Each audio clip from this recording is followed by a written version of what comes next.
Perang Tondano I. Sekalipun hanya berlangsung sekitar 1 tahun, Perang Tondano terjadi dalam 2 tahap.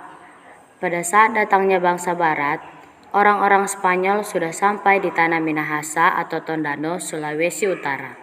Orang-orang Spanyol selain berdagang juga menyebarkan agama Kristen. Tokoh yang berjasa dalam penyebaran agama Kristen adalah Franciscus Xaverius. Berikut ini merupakan proses penyebaran agama Kristen kepada pedagang Minahasa.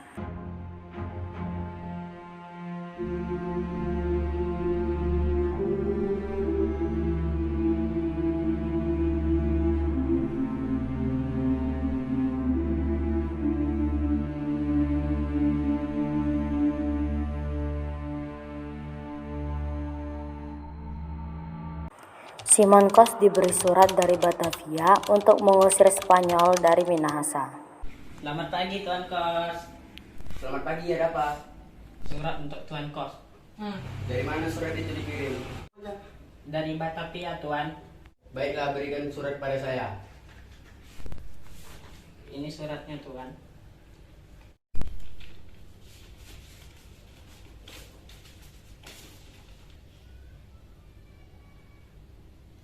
Kalau begitu, siapkan kapal-kapal mintai untuk berlabuh di Selat Lembeh.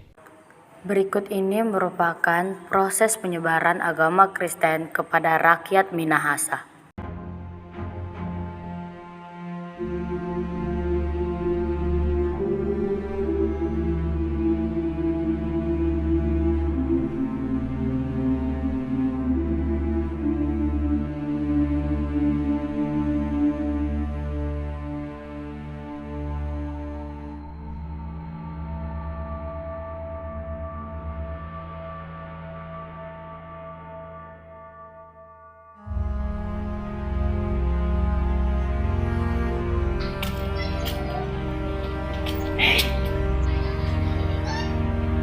Pergi kalian dari sini, jangan ganggu wilayahku. Pergi.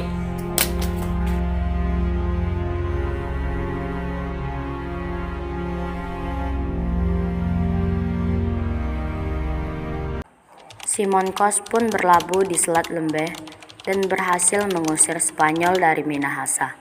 Apalagi waktu itu Spanyol memang harus meninggalkan kepulauan Indonesia untuk menuju Filipina.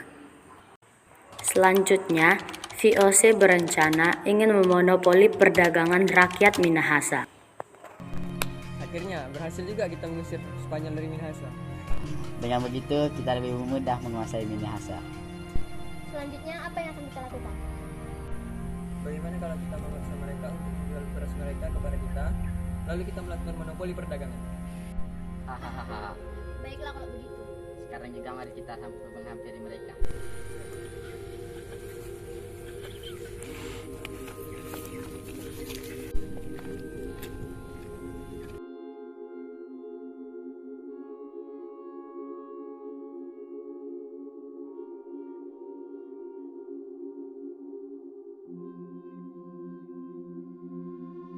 Hai rakyat Minahasa. Kami di sini mewakili VOC untuk mengajak kalian bekerja sama dalam perdagangan. Betul, dengan bekerja sama dengan kami, kalian akan mendapatkan 80% keuntungan dari kami. Betul sekali, maka dengan jual hasil panen kalian kepada kami. Tidak, kami tidak akan menjual hasil panen kami kepada kalian semua. Jika kami menjualnya, kalian akan melakukan monopoli perdagangan. Hei rakyat Minahasa, janganlah kau terburu-buru dalam mengambil keputusan. Pikirlah terlebih dahulu. Tidak, kami tetap tidak akan menerima tawaran kalian. Kalau gitu, kalian akan menerima.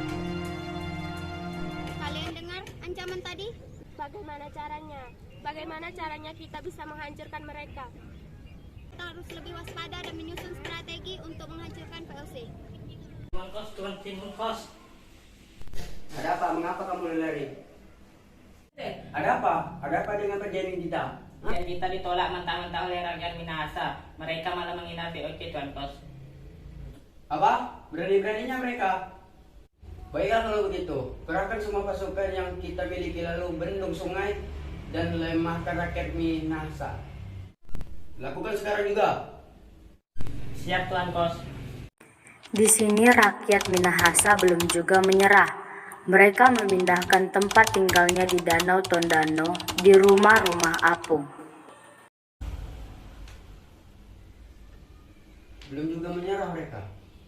Nah, sekarang sampaikan kepada VOC, Kepung Danau Tondano. Dan lakukan ultimatum yang saya buat. Siap Tuan Kos. Laksanakan sekarang. Rakyat Minahasa belum juga menyerah. Tuan Kos, kita mendapatkan surat lagi dari VOC. Surat apa lagi itu? Aku sudah muak dengan surat dari mereka.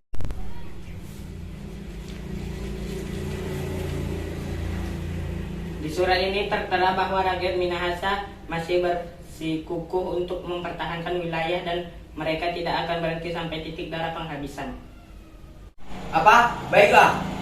Itu aku akan meninggalkan tanah ini dan pindah ke Manado. Perang Tondano II. Perang Tondano II sebenarnya sudah terjadi ketika memasuki abad ke-19, yakni pada masa pemerintahan kolonial Belanda. Perang ini dilatar belakangi oleh kebijakan Gubernur Jenderal Daendels yang mendapat mandat untuk mempertahankan Jawa dari serangan Inggris. Daendels memerlukan pasukan dalam jumlah besar. Kapten, di mana dia?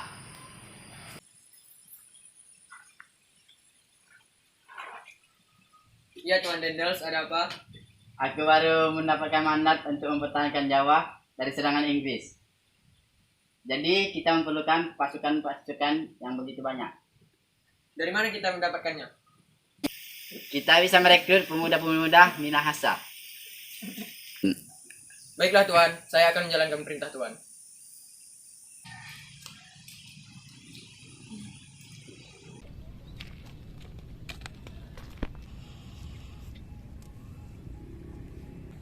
Dengarkan wahai rakyat pribumi. Tuan Daendels membutuhkan 2.000 pasukan untuk dikirimkan ke Jawa. Maka Tuan Daendels akan merekrut pemuda-pemuda Minahasa untuk dijadikan pasukan kolonial. Kami tidak setuju dengan mandat tersebut dan kami akan melakukan perlawanan. Tuan Daendels. Ada apa Kapten? Janganlah terlalu terburu-buru.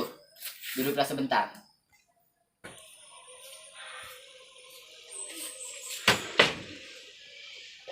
Masyarakat Minahasa menolak mandat dari Tuan dan ingin melakukan perlawanan. Baiklah kalau begitu. Kapten, siapkan pasukan untuk perlawanan. Baiklah Tuan. Tuan Daendels siapkan pasukan menyerang Minahasa. Baik Kapten. Untuk 2 pasukan, 1 pasukan menyerang dari danau dan 1 pasukan menyerang dari darat. Siap, laksanakan Kapten.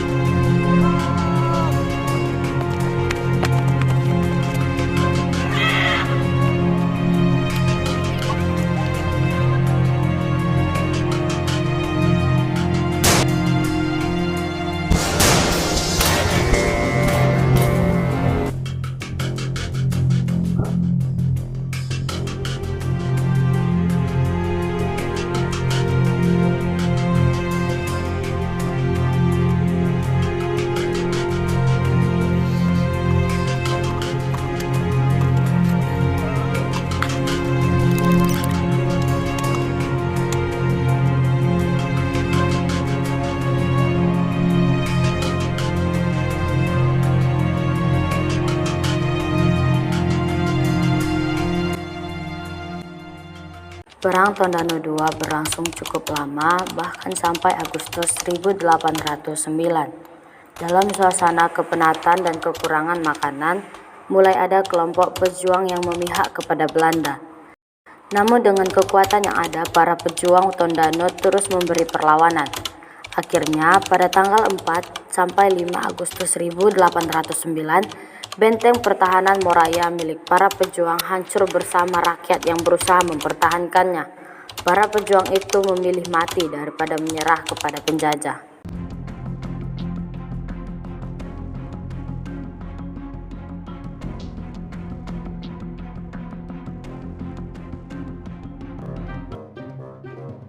Kami tidak takut. Kapten.